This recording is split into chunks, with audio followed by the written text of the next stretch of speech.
All right, welcome. Today we are going to crack the code on a really critical challenge. How do you actually manage an AI project and get it across the finish line? Now, if you've ever been involved in one, you know this is a whole different ballgame compared to regular software. So let's dive into the new playbook. So why do so many of these projects just fizzle out? It's a question that keeps a ton of teams up at night. You see these incredible promises, this amazing potential, but that path from a cool idea to something that actually delivers value in the real world, well, it can feel like a minefield. AI projects are just wired differently. They're full of uncertainty and unique risks you just don't see anywhere else. And that right there, that's the big idea we're digging into today. The reason so many projects fail isn't because of a lack of smart people or powerful computers. It's because they're using the wrong playbook. You can't just slap new tools onto an old process. You need a whole new set of rules, a methodology designed from the ground up for the unique world of AI. Okay, so here's how we're going to break it all down. First, we'll cover the new rules of the game. Then, we'll talk about the absolutely critical questions you have to ask before you do anything else. From there, we'll get into the nitty-gritty of data, how to properly test your model, and finally, what happens after you launch. Because believe me, the work is not over then. First up, let's talk about the new rules. See, if you want to succeed, you have to understand the entire playing field, from start to finish.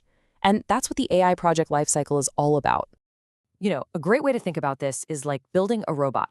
You don't just grab a blowtorch and start welding parts together, right? No way. You've got a plan. First, you dream up what this robot is going to do. Then you gather all the right materials. Then you build it. You test it to make sure it doesn't, immediately fall over. And then you have to maintain it. That whole step-by-step process, that's the life cycle. Okay, let's move on to what is, and I'm not exaggerating here, probably the single most critical phase of the entire project. What you do here, before anyone writes a single line of code, is what will make or break your entire effort. I love this quote. If you skip this phase, you might bake a tuna cake that nobody wants. It's kind of funny, but it's also painfully true, right? This is all about what we call business understanding.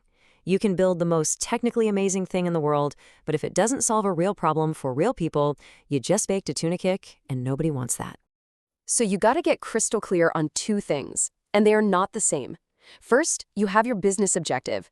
That's your why. It's the big picture goal, like reduce credit card fraud.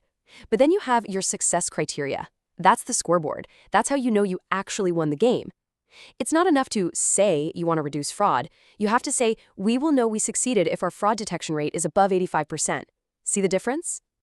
Now, I want you to think of this whole feasibility thing like a three-legged stool. You've got your business leg, your data leg, and your execution leg. And what happens if you kick one of those legs out? The whole thing just topples over. You might have an amazing business case, but it's worthless without the data. And all the data in the world won't help if you don't have the team or the tools to actually build the thing. You need all three. And before you even think about heading the gas, you have to talk about trustworthy AI. Seriously. Think of these principles as the seatbelts and airbags of your project. They are not optional add-ons you tack on at the end.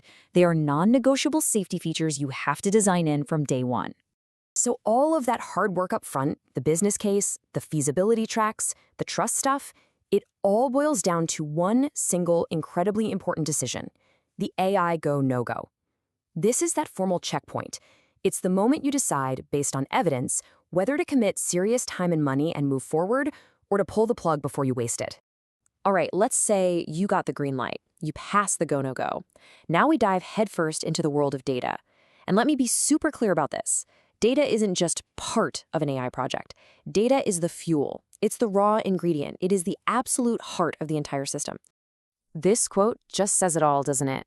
Garbage ingredients make garbage pizza. It's that simple. And it's exactly the same for AI. You could have the most advanced algorithm in the world and a team of geniuses, but if the data you feed it is garbage, your model will be, you guessed it, garbage. This whole phase is about becoming a master chef of your data.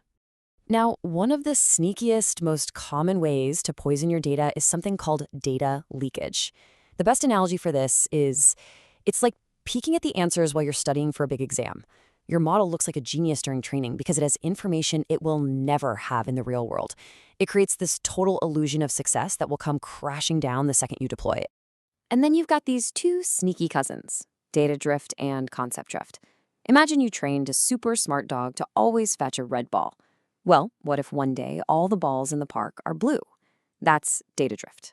The what has changed. But what if the game itself changes and now everyone's throwing frisbees instead of balls? That's concept drift. The meaning of the game has evolved. You have to watch for both, because either one can make a great model useless overnight. Okay, so our data is clean, it's prepped, it's ready to go. Now for the fun part, we actually get to build the model. But this is also where we give our AI its first real test, its first report card, to see if it actually learned what we wanted it to. So what is model evaluation? Well, it's pretty much exactly what it sounds like. It's giving your model a final exam. You test it on brand new data it has never ever seen before.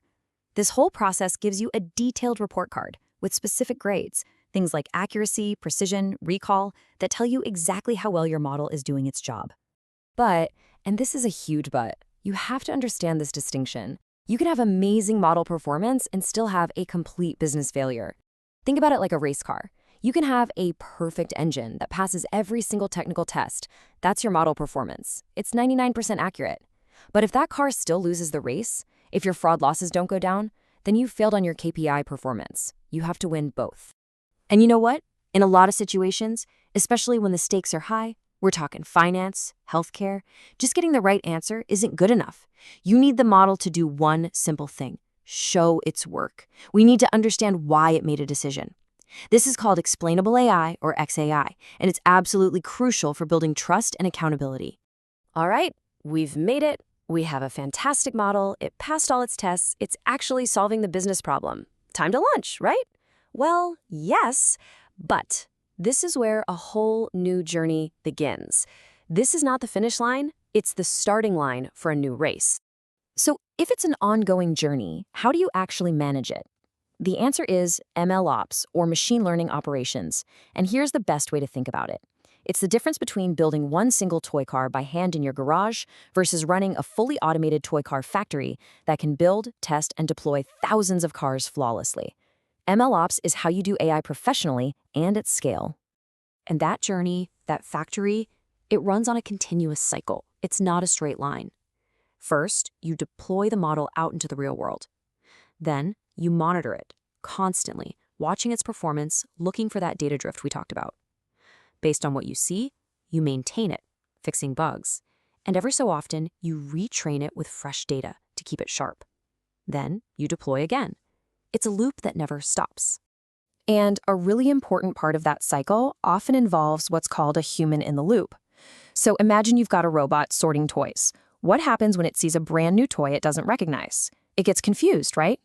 A human steps in, says, hey, this is a new type of building block, and puts it in the right bin. That expert feedback not only solves the immediate problem, it helps the AI learn and get smarter for next time. It's the ultimate collaboration. So let's wrap this all up with a really important shift in how you think about all this.